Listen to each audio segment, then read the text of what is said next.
Hello, friends, and welcome to the Weekend Catch-Up Club, the coffee morning show brought to you live every Saturday direct to Facebook and available later at youtube.com/gamertag. Today, we are kicking off our first episode of 2021 in style. I am joined by the very personification of a Borderlands personality made bone and flesh, and it is, of course, Mr. Scott Watson. Morning all, good morning all, Happy New Year to you both. Happy New Year, fella. And of course, sitting directly above him in your little live window is, of course, the man who has a personality much like a can of Orange Tango. It is James McClellan. That's a unique description. I've not had that one before. I've been called some things I can do. Well, see, I was trying to think about creative and interesting ways in which to introduce you to, and you got to keep raising the bar every time, Yeah. you know. How are we going to top that introduction? We've got a whole programme here, we've got to try and maintain that. I think the last time we introduced Watson, it was like the pride of Kilmarnock or something, wasn't it? So. Oh, cheers, everybody. Cheers. Watson, we had a good catch-up last night with the lads. A bit of a drinking session. How are you feeling this morning, man? Listen, I'm absolutely pucker, mate. I'm absolutely pucker. I was up at 9 o'clock. In fact, no, 1:30 I was awakened by a cat in the kitchen. Not our cat. At 9 o'clock this morning, I was out getting the breakfast for me and my good lady and my boy. So yeah, I'm perky, I'm peachy, I'm ready to talk games. Fantastic. Jamie, how are you doing? How was actually both of you, how was your Christmas and New Year? Jamie first, buddy. It was good. It was quiet, funnily enough, because lockdown and the like. But no, it was brilliant. The kids got spoiled. I got spoiled. I spent most of it playing Stardew Valley and Space Engineers. Tell me about Space Engineers. What's that? Oh, it's Minecraft on crack in space. Wow. I mean, we started out with a small wind farm and a little rover ship that would go about 20 feet before the battery's depleted. And we've now got ships that charge from a battery farm with wind turbines on a hill. And we're in the process, which is why I look a little bit red-eyed, because I actually went to sleep at 7 a.m. Wow. And then got for oh my God. I got a little bit involved in a project with my mate, and we were building essentially. Do you remember the mammoth from Halo? Yes, I do. Well, I do. Bigger.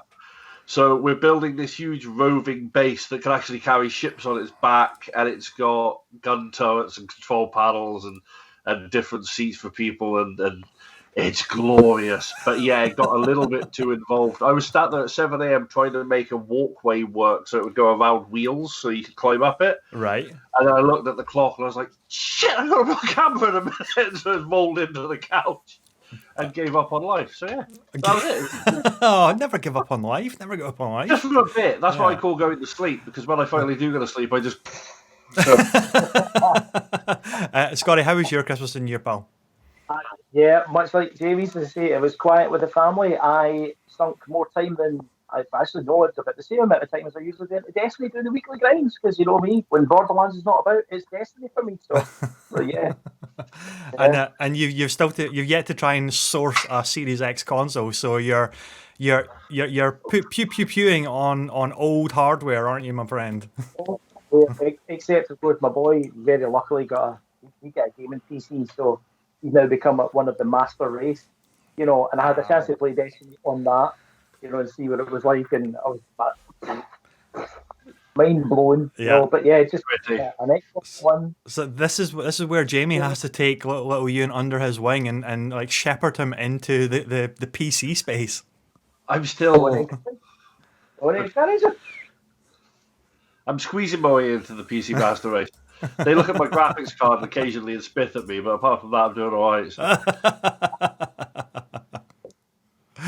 Oh, lads, so we have a really awesome show planned for all the viewers today. We're going to be talking for quite a while because we are going to be going through the calendar list, which is on GameInformer.com, and that is all about the games that are currently scheduled on a month-to-month basis for their release dates this year. And we're going to be talking about, obviously, all the ones within each month, but specifically the ones that we are super excited for. And there is, I mean, just going through that list, it is looking like an absolute banger year again. I mean, I understand that it's all like provisional release dates, things can move here and there, but at the moment, as we know it, like each month seems to have like something pretty incredible that's going to be coming out for everybody. So let's start with January. Oh my god! So I'm not going to share my screen or anything, so we're just going to talk. So January has listed just this list here is we've got Cobra Kai. First of all, that's got to be game of the year, right? The Cobra Kai, the Karate Kid saga continues. That releases on January 5th. Then we've got Iron Conflict, which I haven't heard of. Motocross. Scott Pilgrim vs. the World finally comes back in a complete edition, which is coming out on PlayStation 4, Xbox One, Switch, and Stadia. The big one, for me, I am super excited by this, and it is, of course, IO Interactive's Hitman 3 is releasing on January 20th. So there's loads more. There is Cyber Shadow, Ride 4, Stronghold Warlords for PC. The Yakuza Remastered Collection is finally making its way to both PC and Xbox. It's been out on, obviously, PlayStation 4 for a while. And the big exclusive to Xbox is The Medium. So 2 games really stand out there for me, and that is, of course, The Medium and Hitman. Guys, over to you. Out of that list, out of that January month, what are you excited for, interested in, curious about? Well, Jamie, you go first, sir. Well, I got as far as Cobra Kai. When you sent me the list, because I had forgotten that was happening. I had heard about that a while back, Yeah. and I'd completely forgotten it. And I was like, well, I'll do my homework for the thing, find up the list. I went, Cobra Kai, and then disappeared down a rabbit hole for a while. And I've still not watched the damn show, but The Karate Kid, one of my favourite film series ever. Yeah. But if I look completely insane, it's because the monitor with the screen was actually around here. So this is, I've not done well here this morning. But we're out of the whole lot, apart from Hitman, on a AAA scale, Hitman 3, because I love the Hitman series. And they are just... The first time I ever played Hitman, the idea of being able to go, well, I'll put a gun in a bin here and I'll do this and then I'll go sneaking around and jogger and go at them. So awesome game series. But yeah, probably in a way, probably Scott Pilgrim. I've been looking forward to that going back for forever. Yeah, love the film, love all of it. So yeah, Cobra Kai and Scott Pilgrim are the 2 for me. I think from January. I think Scott Pilgrim is gonna find like a whole new audience that want that kind of shmup brawler type of game, and it's gonna be pretty awesome. Sorry, Scott. As I was just going to say that about Cobra Kai, much like Jamie, when it first popped up, and you kind of go, what are they going to do? I knew what they were going to do game wise, and the fact it's like a Streets of Rage side scroll and beat it up. It looks really really nice as well. Some really kind of nice cel shaded stuff and whatnot. Yeah. But like that Hitman 3 and The Medium in particular, if I can get my hands on a Xbox, a Series X, then The Medium sits in the Game Pass and taunts me.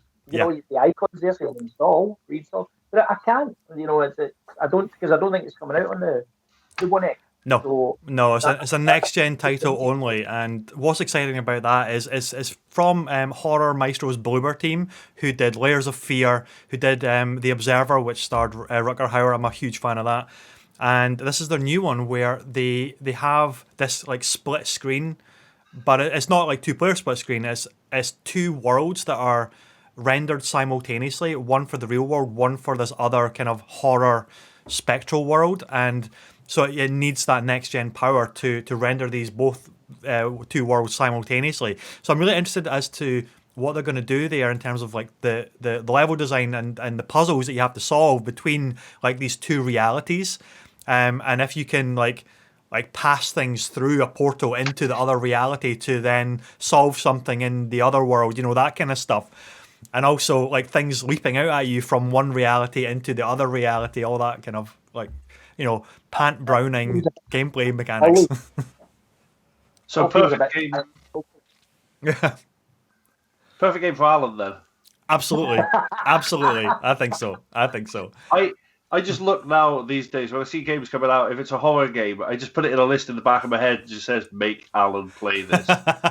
In the same way, if he sees a political video or something with stupidity in it, and he'll send it to me because he wants to hear me get angry, I like to see him get scared. It's not a good friendship, toxic relationship, but still, we have fun. Absolutely.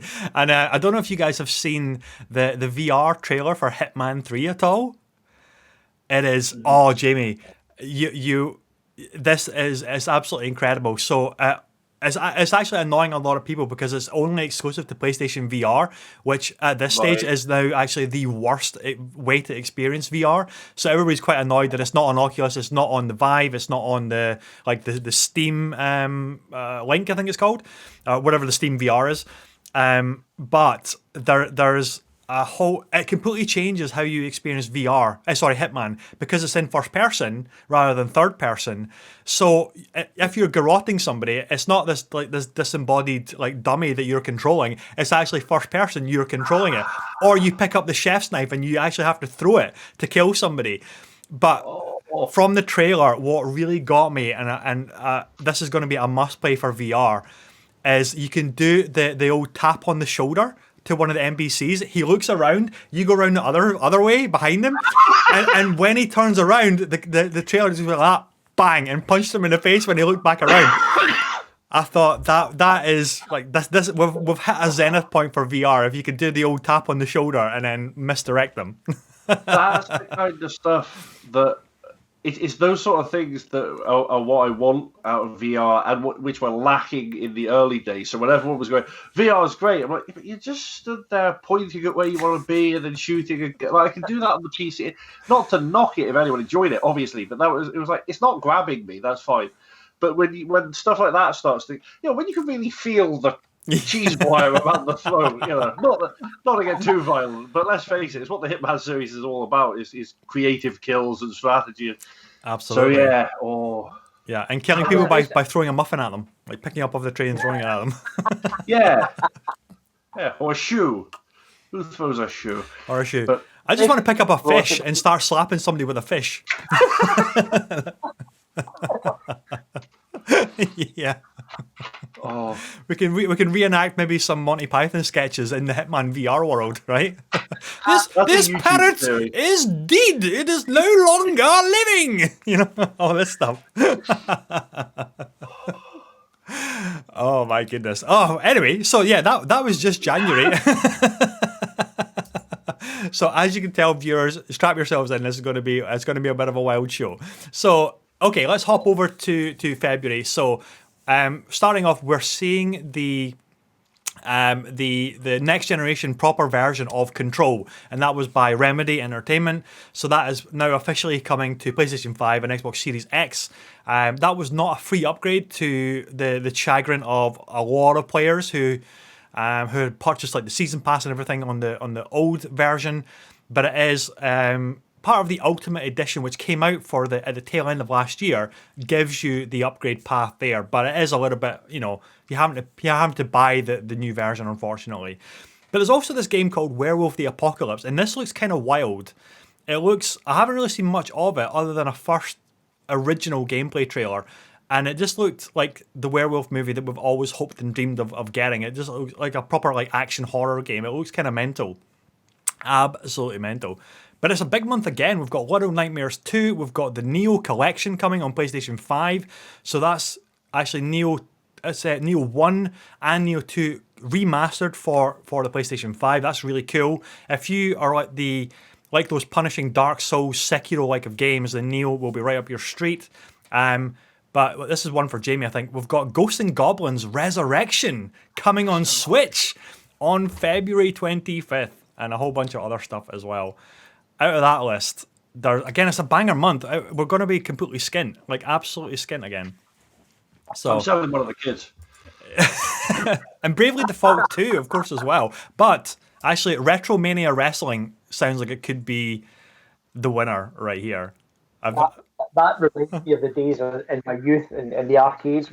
I mean, having a look at the trailer for that, it just brings back so many memories of the old arcade wrestling games, which was back when it was WWF, and Ultimate Warrior and all that kind of stuff were in it, and it looks brilliant. It looks a real retro fix of wrestling, which looks like a load of fun. I know. To be honest, Neo it doesn't do it for me. It's just not my cup of tea, fair enough.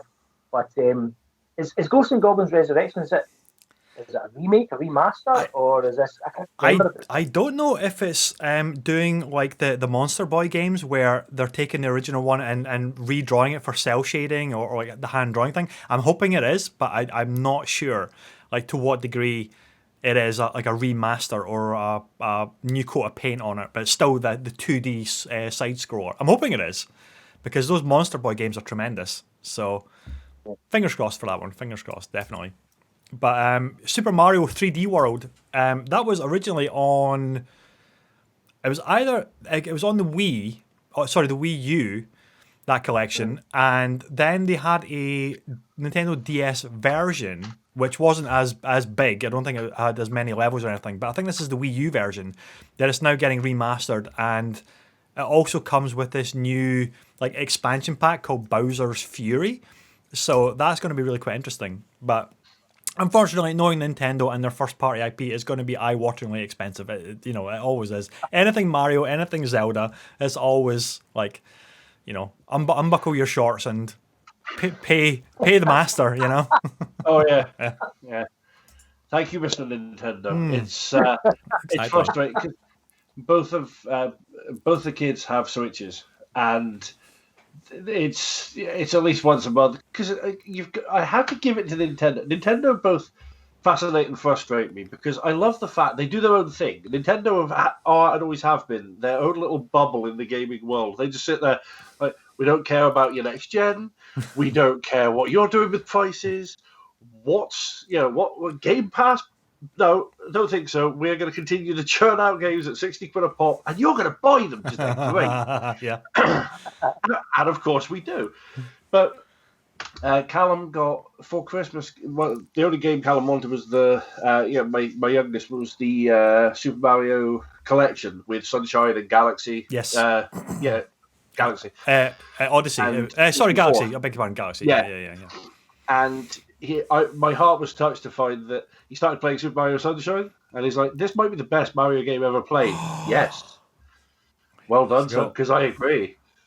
Or at least in the 3D era. I mean, obviously, at least in the 3D, because Sunshine was just something so fun about Sunshine that was pioneering for its water physics, definitely. Yeah, but nothing beats Galaxy for me. Galaxy is still the pinnacle of Mario for me. He's also loving that, to be fair. But part of it, is I hyped Sunshine so much because that was one of the first Mario games that I really put hours into. I didn't even own a GameCube. I just used to stay at a friend's house a lot at the weekends, and he would go to sleep, and I would fire up my save file, and he'd come down, and I'd still be awake. I'm nearly caught you up. Eye twitching. And then I'd go away for a week and come back, and he'd be like, you need another 100 suns. Damn you, boy! So Super Mario 3D World, that's very much on the list. Ghost and Goblins, if it is, as you say, if it is a fresh coat of paint over a classic, then I'm in. Oh yes, hopefully. But it's Retromania. It's the successor to WrestleFest. There, like I'm just every game I'm looking forward to seems to just be an old game or a new version of an old game. I swear. But it's a good world to live in when you're getting that stuff, like the retro stuff coming back. I know. And Bravely Default 2, a series I'm not really familiar with, but I know JRPG fans, especially from the DS era that had the first Bravely Default, really covet this one quite highly. So it'll be interesting to see if this sequel can give them that promise that the first one gave. So, okay, March, big month again. So we have Yakuza Like a Dragon is finally coming to PlayStation 5, and this is fascinating because the next-gen version of Yakuza Like a Dragon came to Xbox Series X in November for the launch of the console. And Yakuza has always been a series that has been closely linked always to PlayStation. So it was a really weird kind of marketing thing there going on because it was only the PlayStation 4 version which came out in November. But now they're finally getting their proper next-generation version for the PlayStation 5. We're also seeing a Prince of Persia: The Sands of Time remake, which I'm really looking forward to. That's apparently slated for March 18th. Returnal, we're going to talk a little bit about that. And we also have the new Monster Hunter Rise, the demo of which is already available on the Switch. You can get that today. A big surprise is Terminator Resistance Enhanced Edition is slated for March. But also the final Yakuza game is finally coming to Xbox and PC, and that is Yakuza 6, The Song of Life. And we cannot go without mentioning Harvest Moon, One World, is coming to Switch. So, Jesus, I mean, it's just non-stop. It's relentless. Where would you like to start with those lists? Terminator Resistance, why? Answering a question nobody bloody asked. See, the thing is, we've been lacking a really good Terminator game forever. Yeah, like but that ain't forever. It. So, and we're still there, I think. Yeah, but could an enhanced version be like the thing that was missing? Like it was missing the power of an enhanced edition, maybe. Nah, I don't. I played. I'm sorry, if I remember, I've actually maxed Terminator Resistance. See, I think because the Terminator games I've played, there were a handful that came out, and they've all blurred into one very annoying. Where's the Terminator in my Terminator game? Mess in my head. Yeah, but I think Resistance is the one that. Two friends of mine were playing on. We saw them online. They were playing it, and I had a friend of mine around for the weekend. And they were playing it, and they almost maxed it. They didn't get the hardest difficulty achievement mode. So we went to Blockbusters when it was still open that morning. Rented it, came home, maxed it, took it back that afternoon, and went thanks. Like, that was horrible. Never doing that again. Only played it to annoy them because we knew it would bug them that we'd got the achievement they hadn't. It was. I mean, it was a fun afternoon because I was playing it with a mate. But then, but I love Colonial Marines, so do not take me as a barometer when it comes to these things. You know, Jamie, you're in good company because the man sitting beneath you is a Duke Nukem Forever fan. So I mean, the pair of you are just like Gearbox apologists. So get off the show. It has to be said. I nearly bought I saw a special edition of Duke Forever in CEX once, boxed and sealed for about, I don't know, 50p. Like, they were obviously, no one wanted it. And I nearly bought it, and I still talked myself out of it, like, nah. And I should have just for the bust, because I love Duke Nukem so much. And then I realised afterwards, like, I could have just put that on the shelf and put the game in the bin. See, I just had a thought. You know, in that you see in all these like MMA gyms and training facilities, you see the big padded bust of the thing that you punch. Has nobody ever made a Duke Nukem one of those? Oh my right? God, I wonder if we could. Well, at some point the rights are going to expire on that thing. We'll sneak in early. Like, no one's going to want it by then. So. or even a Stretch Armstrong variant of Duke Nukem would have been, would have been really good. I still, before Arnie, goes back to politics and runs for president in 4 years' time, I still want Arnie to play Duke Nukem in a very heavily, parody film because I think it would be brilliant. But back to games, I suppose. I was looking at the list. Yeah, out of that list, Monster Hunter Rise looks good.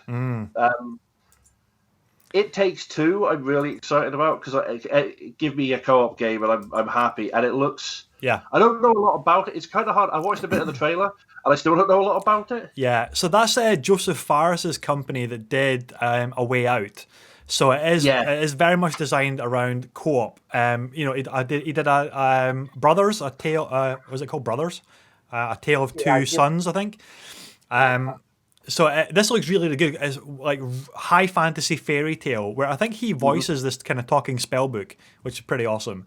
And then you're like a husband and wife, which is like it's like an estranged couple. Though it's like they're close to getting divorced, but then they get transported into this fantasy world and then have to work together. So that's going to be really, really interesting. Yeah, and it just looks visually beautiful. A Way Out is one of the best things I played last year. It was fantastic because me and Alan, again, it was one of those games that we played for something to do because I think it popped up on Game Pass. We were like, and if it's Game Pass and co-op, I'll give it a shot. So, oh yeah, we'll try it. But we got absolutely hooked, and the sections where even down to as you're escaping the prison, and you have to back shuffle up an elevator shaft and stuff, and you have to time it right and all of this. Yeah. We got so into it, and the car chase went horribly wrong 2 or 3 times because you can't, even when it's on rails. Apparently, I can't drive, but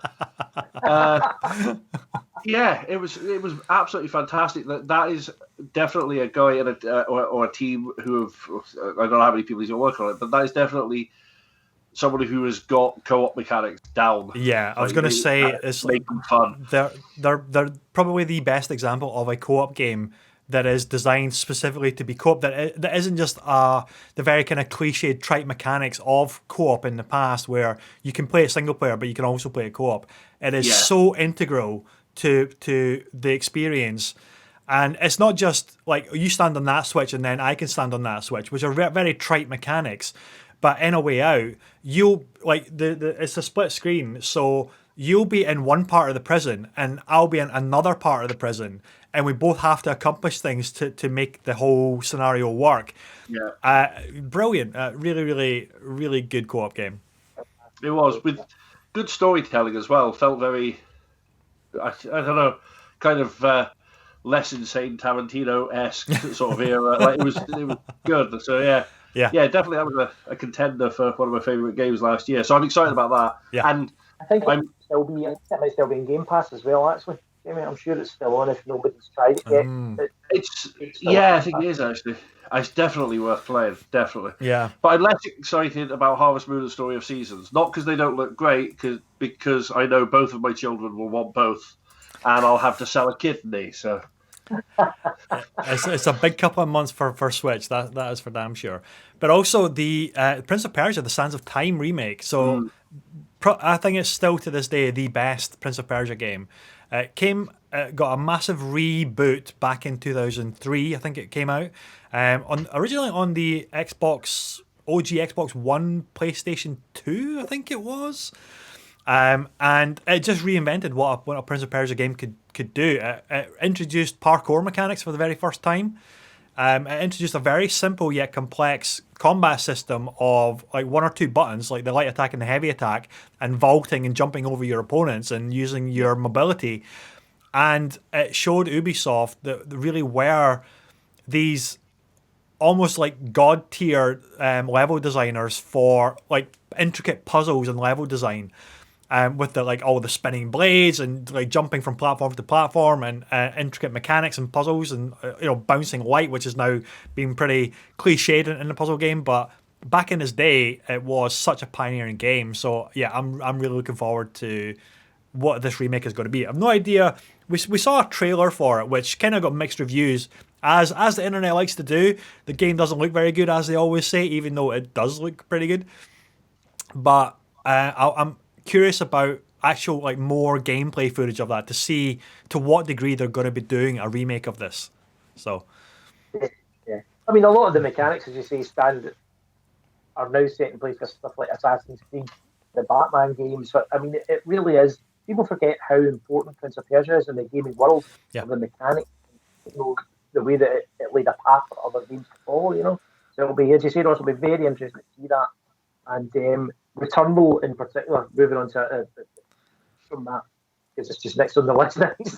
Returnal looks crazy good. From what really good, really interesting. Yeah, so that's this the sci-fi action game by Housemarque did Resogun. They've done they've done so many, and my mind's actually gone blank. They did is it Alien Nation? They did Housemarque, and they also did Matterhorn, I think it's called, and they also did another one, Nex Machina. I think was a crazy. These guys are the twin stick shooter the developers for twin stick shooters, but also all action and gameplay first. And now with Returnal, they're going into a third person, almost Mass Effect sci-fi horror action game. So this is going to be a big departure for them, and it's going to be really interesting as to how that game turns out. Because going from the twin stick shooter guys into something that is maybe on the surface more a generic third-person shooter. I'm really curious as to see what they bring from one expertise and one style of gameplay into something which is quite set in its ways for third person. So that'll be really interesting as well. Like super interesting. Oh my god! Right. Anyway, on to April.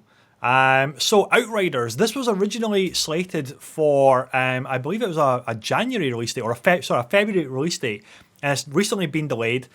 But I think it's the end of January 31st, they're dumping a really big playable demo for everybody. And I think it's going to be like the first few hours of the game.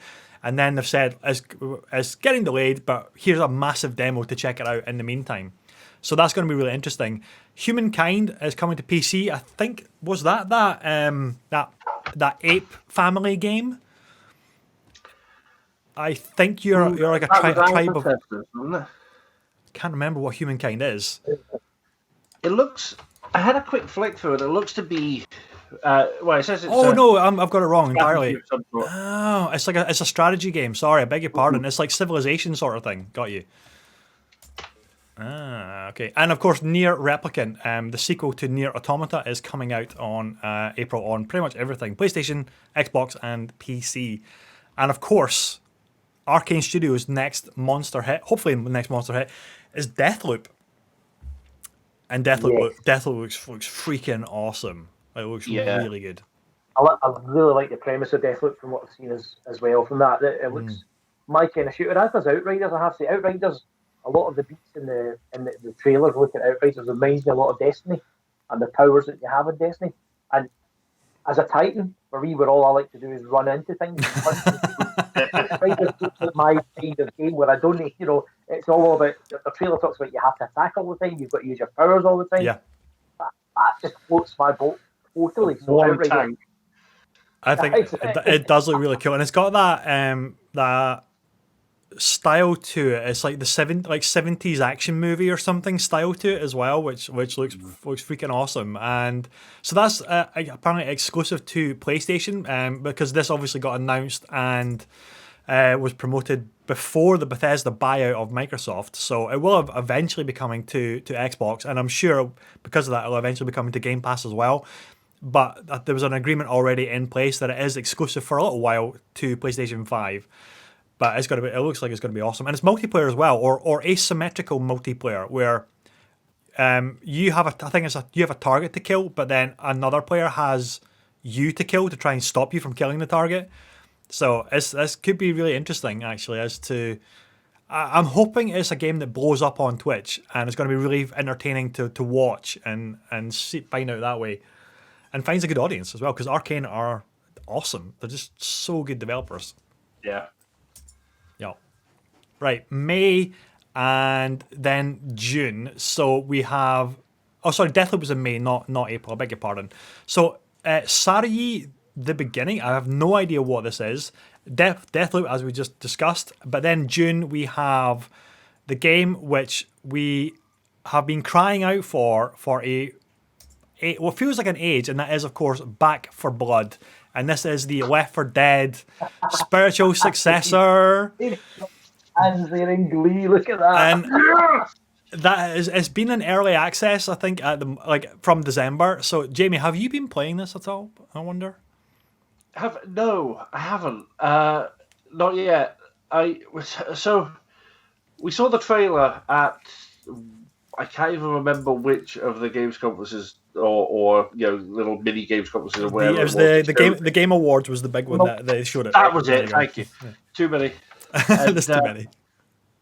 That trailer. Basically, I was watching. The trailer was popping. I was talking to a couple of people while I was watching it. I was going, "That's Left 4 Dead. That's Left 4 Dead. Yep. I'm pretty sure that's Left 4. Holy fuck!" And then I think my mic might have cut out because I shouted so loud. You blew the drivers in your microphone. Oh, see, my absolute favourite gaming experiences of all time have always been co-op. Yeah. And particularly, I love insurmountable odds with a team of mates. When you stood there and you just watched this wall of flesh running at you of zombies, and you've got about 6 rounds on a baseball bat, I could not be happier. When the zombie apocalypse finally comes, right, and it will, I'm going to be happy as Larry for about 30 seconds, and then I'll be killed mercilessly because I actually have no survival instincts whatsoever. But so I was watching that trailer, and it's Left 4 Dead 3. No, it is Left 4 Dead 3, obviously, and it just looks so goddamn good. I could not be more excited for that game. That's possibly the game I'm most excited for this year. Yeah. Bar one, funnily enough. Yeah. Well, I mean, it's made by Turtle Rock Studios, which were the original devs behind Left 4 Dead. So, you know, if Valve aren't going to get their finger out and stop messing about with Half-Life and VR, then give it to the original devs and create their own IP. Yep. So, it's actually a similar situation to Techland with Dead Island, and they went off and made Dying Light. Mm-hmm.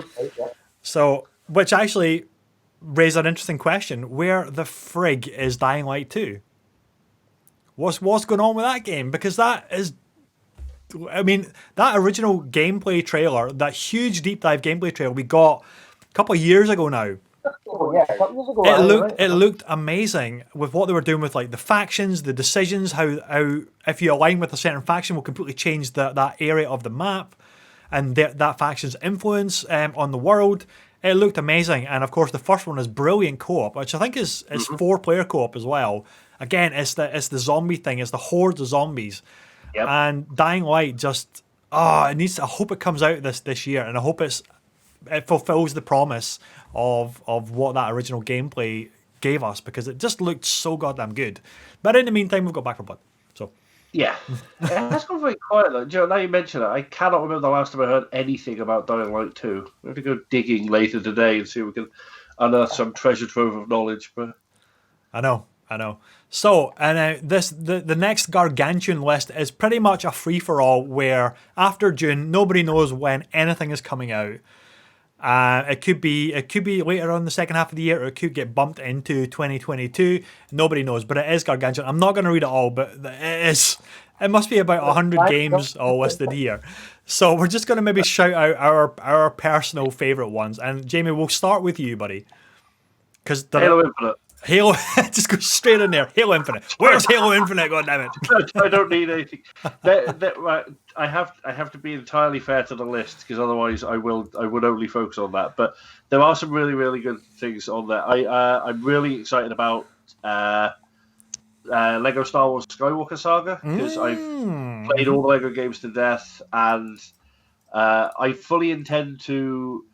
I actually I wrote a blog about 4 years ago called Brick by Brick, and I was like, right, I'm going to sit down and finally max all the achievements in the Lego games. I think I lasted a month, and then another game came out. So Lego Star Wars, I'm interested, and I can't remember the name of it, but there's one in amongst all of it that looked really good. Oh, State of Decay 3. Yes. The one in there.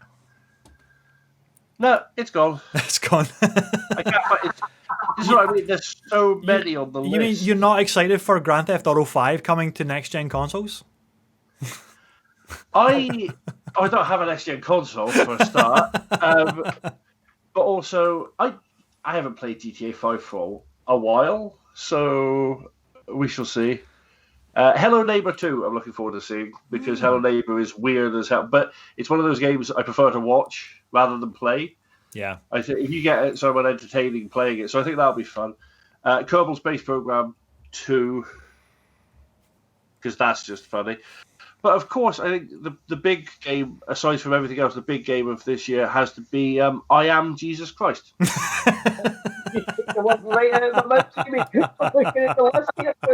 I reading this right? I read that twice. Where the hell did that come from? That's going to be an interesting one. Watson, what are your big ones that you're excited for? I mean, Jamie's already talked about Halo Infinite, of course, which is going to be great. September is going to be my key month, because that's when the next stage of the Destiny storyline opens up in Witch Queen. So that for me will just be my second half of the year sorted. I mean, obviously, we're hopefully going to see Gotham Knights as well. Oh, yes. That looks so good. It'll be so good. I can't remember when.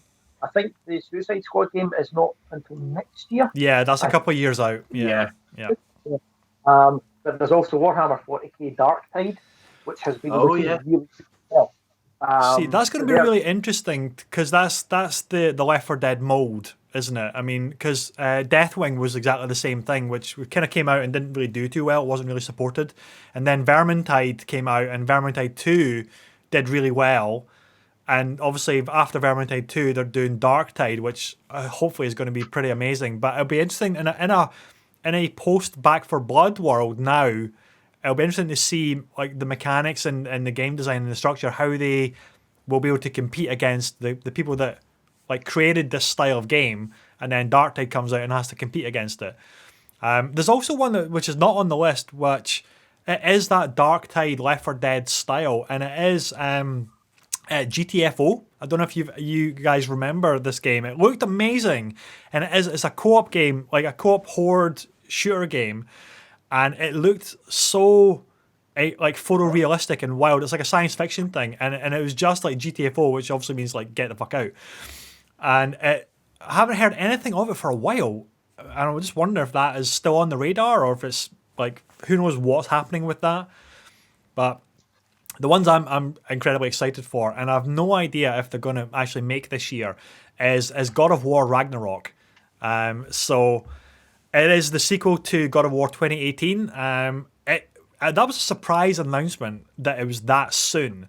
So I have no idea if it is going to be like a Spider-Man Miles Morales, a more contained, shorter package, or if this is the full-blown sequel to God of War, and whether or not that's actually going to come out this year. And of course, Kratos accused of Thor. I know.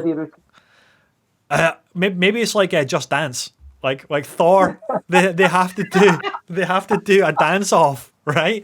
Like Star-Lord and Ronan at the end of Guardians of the Galaxy, they got to do the dance off. I'd play that game. Yeah, so would I. I would definitely like an arcade booth, like a DDR arcade booth. Yeah.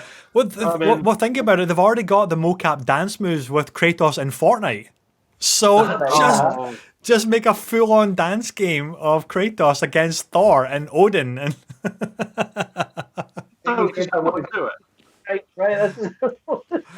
that's got to happen.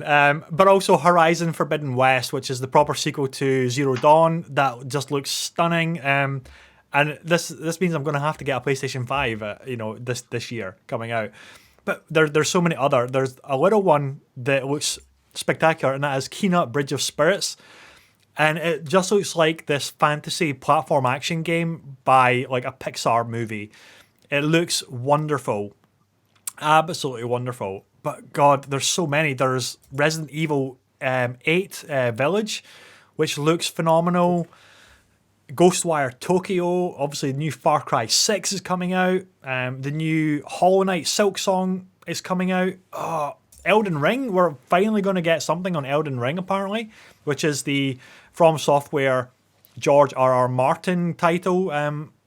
Nobody's seen any of that, so completely forgotten that existed. But yeah, I was looking forward to that one when I heard about it first. I know it's just another insane year for video games. Absolutely insane. Missing things here, Ross. I'm just going through the list. Psychonauts 2 as well. Ratchet and Clank. Yeah.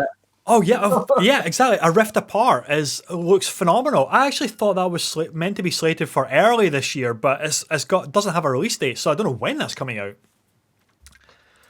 There's also a couple other smaller ones in there. Which there's one which I'd forgotten about because I think it was 2 years ago first I heard about it. Was The Good Life. Okay. Which is from the guys who made Deadly Premonition. Oh, okay. Which one of the weirdest games I think I've ever played. And I've played Catherine, so you mad bastard. So you are. I had to review it. I didn't have a choice.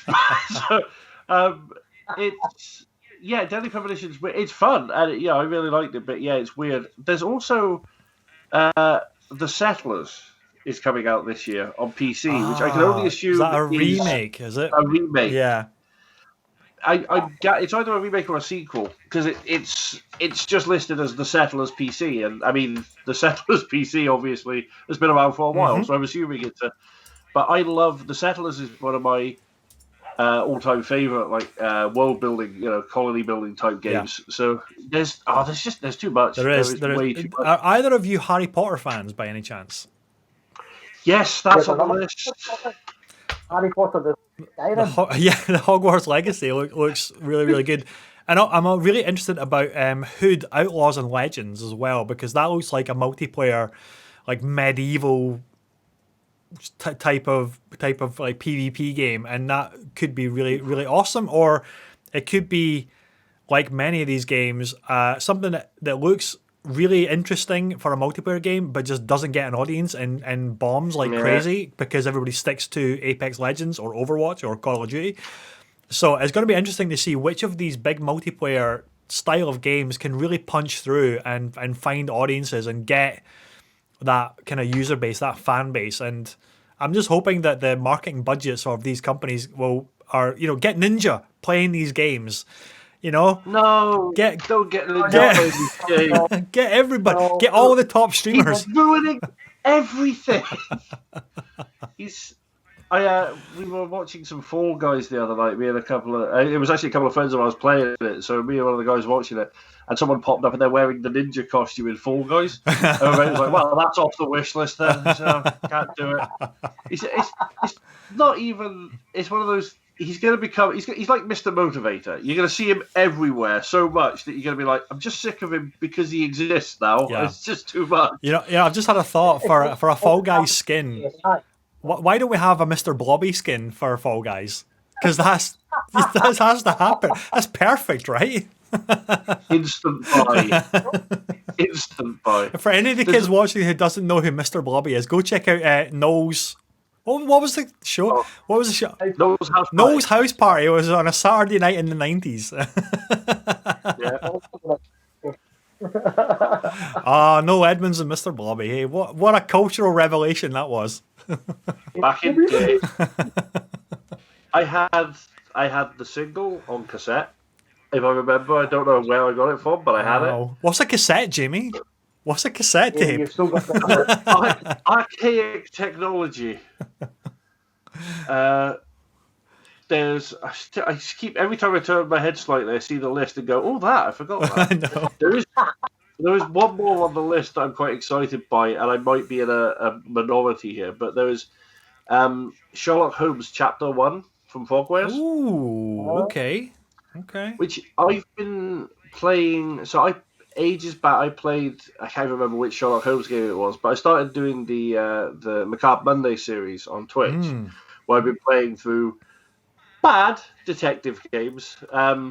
Like the Hercule Poirot's ABC Murders and stuff like that, which they were janky as hell. I just had to stop playing one of them because the control system is so bad that every now and again the mouse just goes, "You're looking up now, and you will be for 10 minutes," and I can't do anything else. And so, but they are actually, there's a couple of them, like the more recent Sherlock games, like The Devil's Daughter and stuff like that, which are actually pretty good. I was going to ask if you played them and if they're any good, because I remember I saw screenshots of them and they looked like really impressive. They are actually, they're really good fun. Once you can get past, they have their problems, like the voice acting in them is not necessarily top notch. Sure. And like the Cockney, "Oh, governor, there's been a murder. There's been a murder down there." The worst one, whichever one it was I was just playing, there was. It's weird. I just watched last night. I rewatched Dracula Dead and Loving It for the first time. Leslie Nielsen. Yeah, I managed to get hold of it on DVD. I actually found it on Amazon on DVD, which was just I needed it for the shelf, so I managed to get hold of it. And I rewatched it last night. And some of the there's some terrible British accents in that from the extras. But they're still better than some of the voice acting in some of the Sherlock Holmes games. It's like, "There has been a murder at the vicarage." Like, okay, I'm sorry. What's a vicarage? It's over there. Oh, okay. So but the puzzle elements are really good.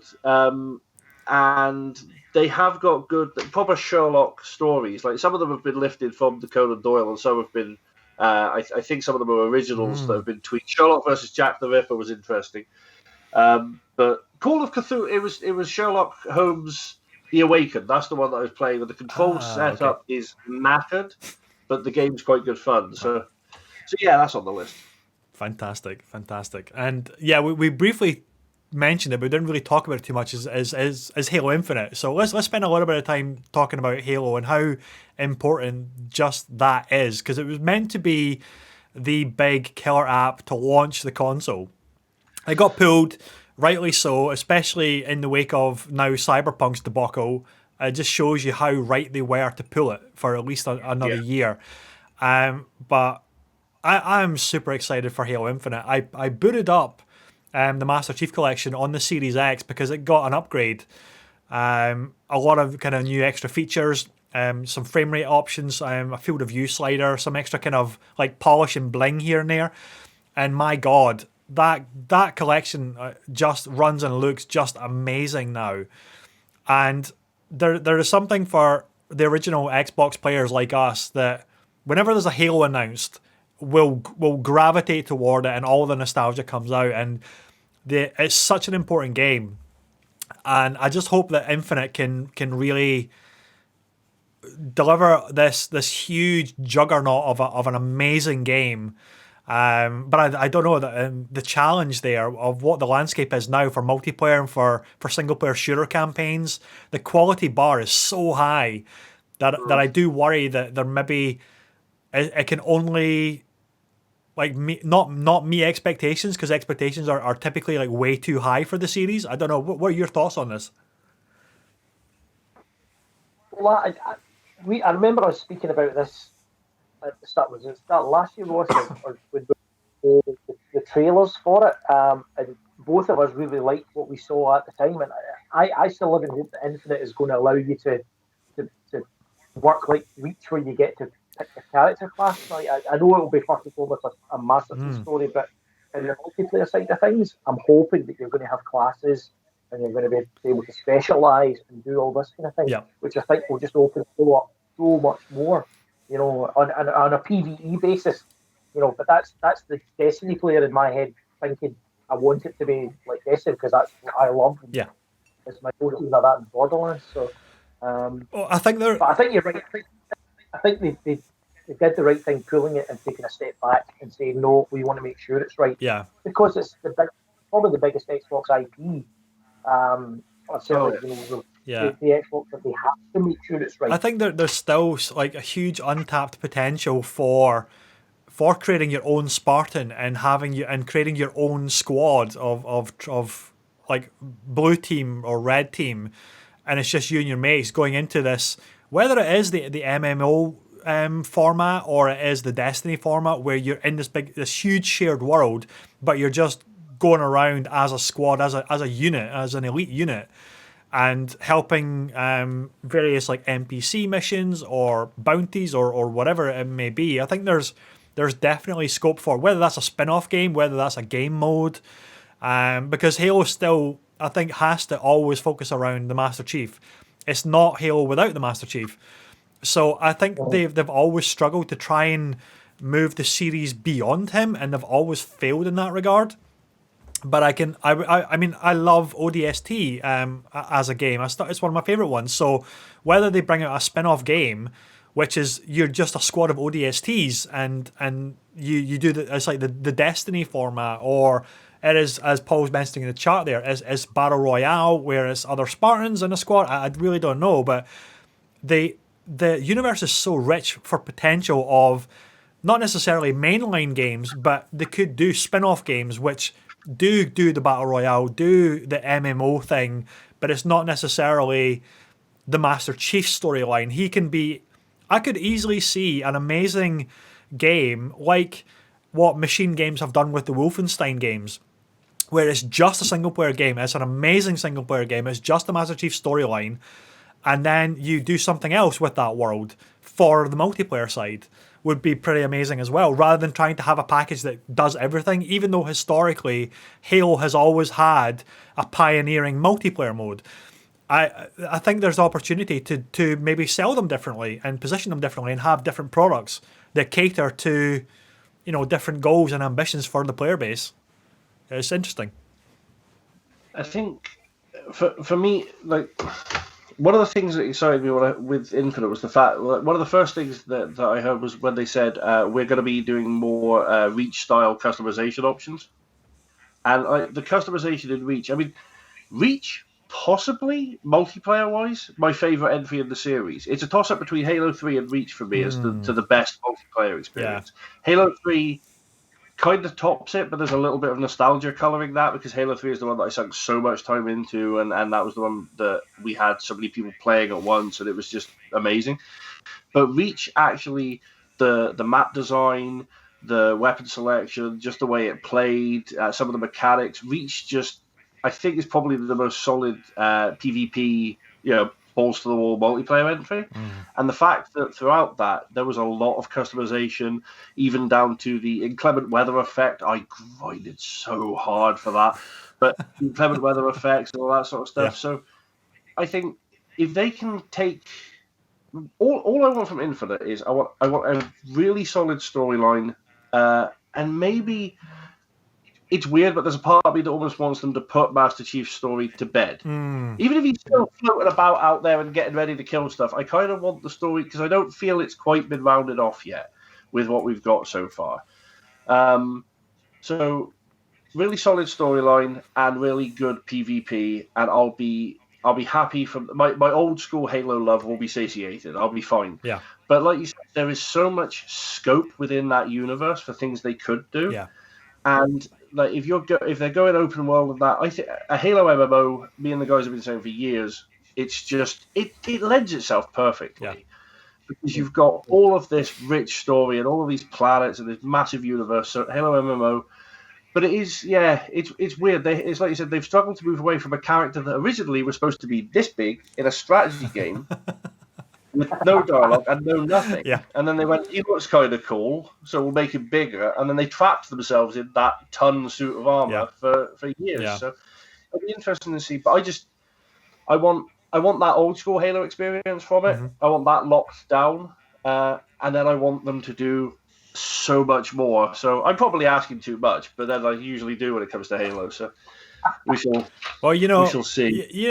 Never say never, because Jamie, remember that we did that fantasy football episode after the Bethesda buyout about, okay, if any of the Bethesda studios could take on any of the Xbox IPs, Machine Games are now owned by Microsoft because they're part of the Bethesda buyout. So that's very true. Give them a Halo single player and just tell them to run with it. And what could they do, or what could id Software do with Halo?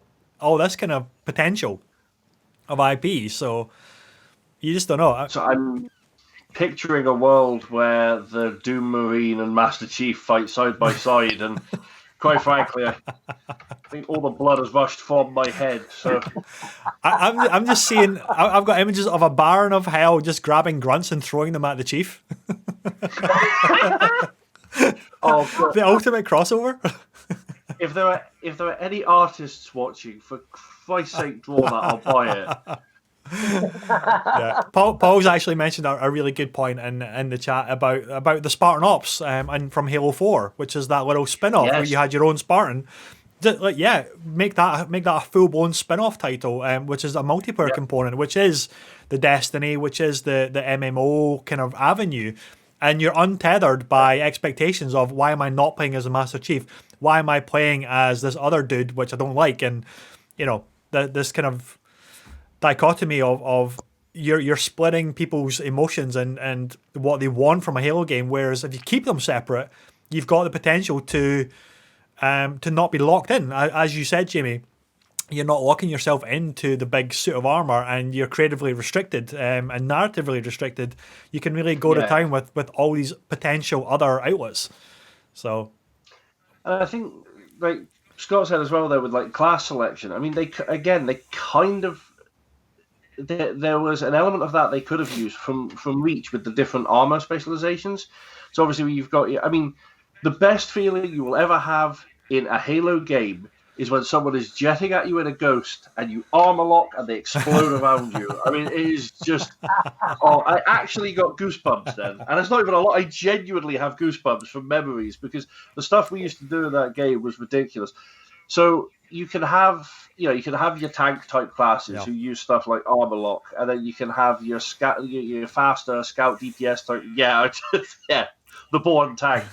And but you have like even maybe not space magic so much, which is a shame because warlock. But the you've got your jetpacks, you've got your active camo and stuff like that. So there's an awful lot of stuff they can do with just armor specializations for different Spartans, different Spartan classes. There's a ton. One of the things that I always wished Halo had done with this series was different visor modes from the Metroid Prime games, like thermal, like electric vision. It never did enough with the Master Chief's helmet and what his visor could bring to things, like being able to scan things in the environment. I love that about Metroid Prime, and I know they're very different games. Metroid Prime is very much an exploration, puzzle, adventure game, not a first-person shooter. But I remember playing Republic Commando for the first time after, I think, Halo 3, and I remember loving just what they were doing with just the HUD of the helmet. It made you feel like you're wearing a helmet, a clone trooper helmet, and first-person shooters have always been guilty about this. Is like they put you, and I understand why they do it. They put you in a helmet, but then it'll maybe start off with you just seeing the visor, but then the visor disappears, and then you got little HUD elements, and then they do that because obviously it's not restricting your visibility, but it's almost like they make the helmet disappear, and you've just got like a health counter and nothing else. Whereas Republic Commando, it kept you in the helmet. You could see the helmet, like the edges of the helmet, and it's one of those immersion things that I just wish first-person shooters would do more of. And if Halo could do more with different visor modes, different things that your suit can actually do, I would love to see like an evolution of what the Spartan armor can actually do, and what gameplay implications, level design implications maybe will come from that. It would be pretty impressive and super interesting. Even basically his visor at the minute is just a big pair of sunglasses. Yeah. Halo Oakleys. Halo Oakleys. Rolling on from that, I mean, and again, mentioning another game on the list, Elite Dangerous Odyssey coming out, which I'm looking forward to, because I'm allowed to play Elite now. Shh, don't tell them I'm in. And so Elite Dangerous, which I've not played for a wee while, but I was absolutely loving just jetting about in space with with my joystick, and I love space combat flight simulators, love them. And one of the things I did was I downloaded Voice Attack for Steam, which allows you to control a lot of your ship's controls by voice, which was phenomenal. So I'm flying along, I'm like, shields to full, and I'm getting shot. Oh yes, it's great, and you set it all up yourself. Cool. It's fully configurable. That's cool. Now, taking that and what sounds like a tangent, but I swear it's linked. Huge 2000 AD fan, Rogue Trooper, one of my favourite comic book series of all time. Mm-hmm. One of the best things about Rogue is the fact that he's got the personalities of his 3 dead squad mates in chips in his backpack, gun, and helmet. Yeah. And his helmet will scan the area and give him information, but he can also talk to it. Imagine playing Halo where you can talk to the AI, which, not Cortana, but Cortana, because I love her. She's my life mate. I love my wife, but Cortana. But so if I could play as a Spartan with a Spartan AI unit in my helmet and actually speak to it and ask it for situational awareness reports, or even change my ammo type.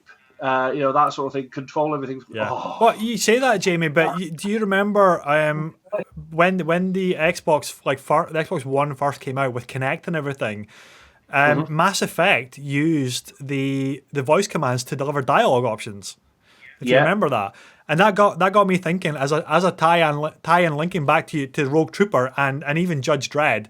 Can you imagine a modern game for either of those IPs where you bring out your log bringer, your gun if you're a judge, and you actually just voice the command armor piercing or like non-lethal rounds, and you actually and it can just be done via the head, like your gaming headset voice commands. Yep. And you just actually speak different commands to the computer, and it does it in the game. It's untapped potential here, guys. Untapped. That's the thing. We have all this tech now, and all these things that we use for everything. Like I mean, just before you went live, I turned my lights on by talking to the wee robot lady in the corner. This is it. I can sit there, and she controls my Xbox now. If I forget to turn it off with the controller, I'm walking out the room like, turn off the Xbox. Cheers, love. And then you go, which I have started saying as well, by the way. Saying cheers, love to an AI, that's a bad start.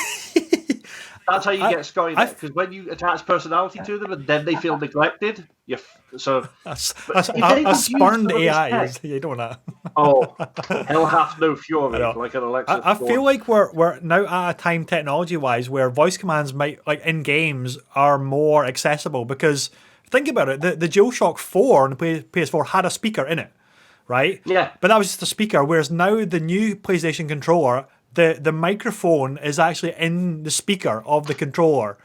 So everybody on a PlayStation 5, it's not like you could say, well, we can't implement voice commands because not everybody has a headset to do that. Yeah. But everybody has a microphone from the controller. So you can just be playing the game and doing these voice commands for like a Judge Dredd co-op game. I could go on at length about my dream for a Judge Dredd co-op game. 4-player, create your own judge, go into open world Mega City 1. That is my dream. Yeah, but and just dispense justice. Yeah, but can you even imagine like a future Batman game where you summon your car, or you're talking to Alfred on your comms by talking to the controller? We need to get form our own super team of game developers and just create this stuff. A think tank. That's what we need. We need a gaming think tank. And it's just the ultimate geek coalition that companies would just be screaming for us. They go, we have no ideas for games. We're done. We just made another dance for Fortnite. Please help us. We need something. Eric's just joined our chat. He's in pain because he's a huge 2000 AD fan, and we're chatting about 2000 AD, and he's not part of the conversation. So we'll do another one, buddy. We'll do a dedicated 2000 AD show. I'm sure we will. Our dreams for what games could be that. What games could be a 2000 AD implementation. The potential, and this is this is what I love about podcasting with you guys, because we just let our imaginations go fucking mental as to what we could have, like what could we dream up and make. Brilliant. Oh, there's so many. I mean, even down to looking at the Lego games again. Because like I said, I'm really looking forward to the Skywalker saga, because that's just going to be fun. The Lego Star Wars. It's still the Lego Star Wars 2 is still one of the best games ever, because it was one of the funniest. There's the cutscene where Luke spoilers where Luke does Luke and Darth, and it turns out they might be more than just enemies. There's an amazing bit where he holds up a picture, like a birth certificate tile, and going because they had no dialogue, and I'm sat there streaming tears, laughing. This is genius. And then they brought dialogue in, but they would take dialogue from these games that weren't necessarily even suited for the game. Like when they made the Marvel ones, it's like you've got some scenes where there's some quite intense moments. They're playing it out with Lego. So in the background, they've got Nick Fury walking past with a milkshake. He's never not got a milkshake in those games. Yeah. And for some reason, that tickles me. But for years, Lego have got so many good IPs and so much good stuff. Yeah.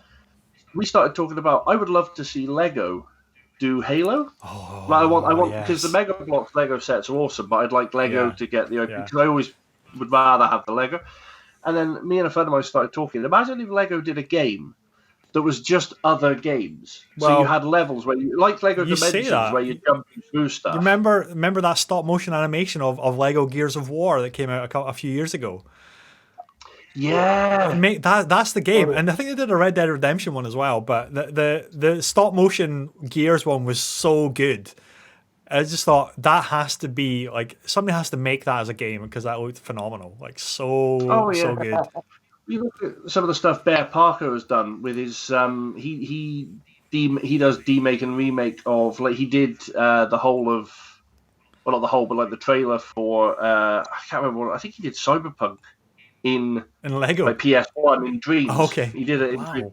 And he does stuff in Lego games as well. So- he does uses Lego Worlds. So it probably And looks he's just done as good as a Cyberpunk on PS4 then, if he made it in Dreams, Little- right? a little better. He is very talented. He's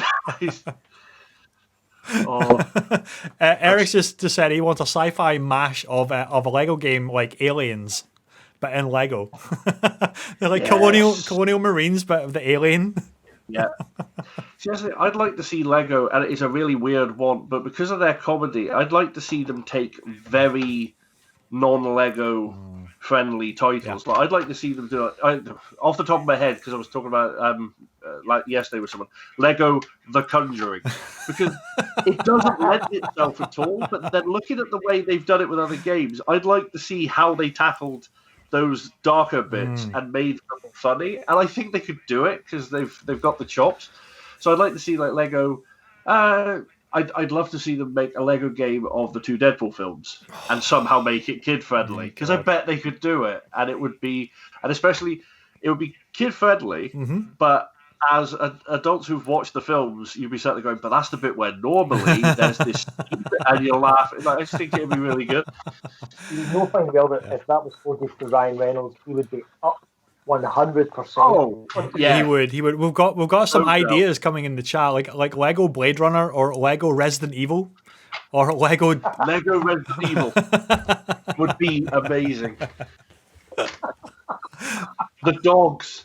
Yeah. The scene with the dogs where they come through the window. Everyone's first jump You know the scare in humor. gaming. You know the humor of the dogs. You either like rubbing the dog's belly or something like that, or throwing it a little bone or something.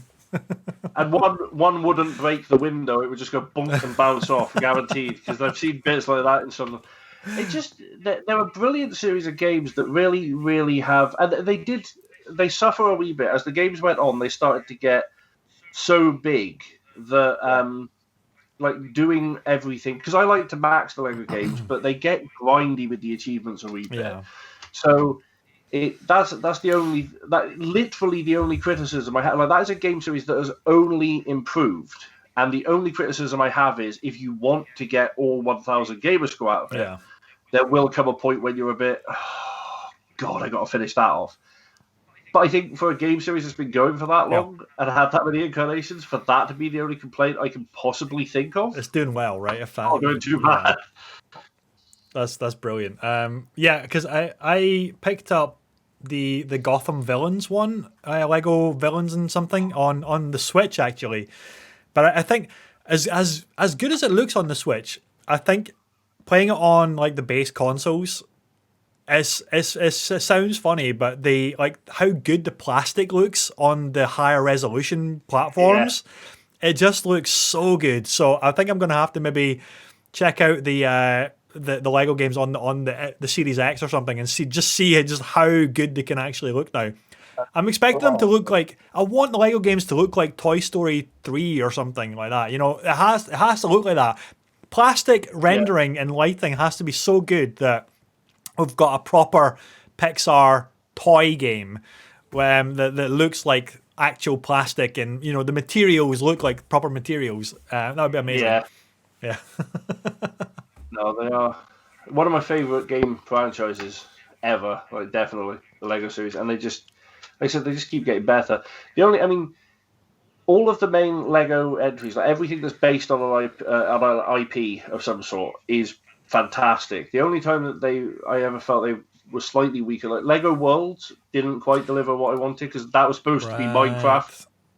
Because Minecraft was always meant to be Lego. That was the thing. When you play Minecraft Creative, it's like, oh, a big Lego box. And then when Lego said, well, we're going to do it now, I was all ready to go, Minecraft? I've got Lego now. And it didn't quite, but it was a hell of a lot of fun to play, but it didn't have the longevity, which was a shame. That was the only thing. But then even they did Lego City. Lego City Undercover. Lego Undercover City or something. Yeah. Brilliant game. Was that good? Was that like an MMO sort of, not an MMO, but an online thing? Has there been a Lego online thing like an MMO? Or was that Dimensions? Where you're I at. can't remember now. Yeah. Oh, Dimensions is we've got the portal and a lot of Right. the figures. I took to Amazon. Well, my wife is obsessed with the Lego games, loves them possibly more than me, and so I got a Lego Dimensions at one point for Christmas, I think a few years back. And then around about the time they said, "Oh, we're not making any more of that."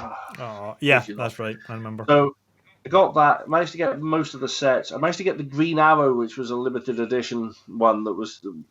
But Supergirl, my quest continues because there's a Supergirl, but it's like last I looked at it, it was like 80 quid Oh man. for this minifigure.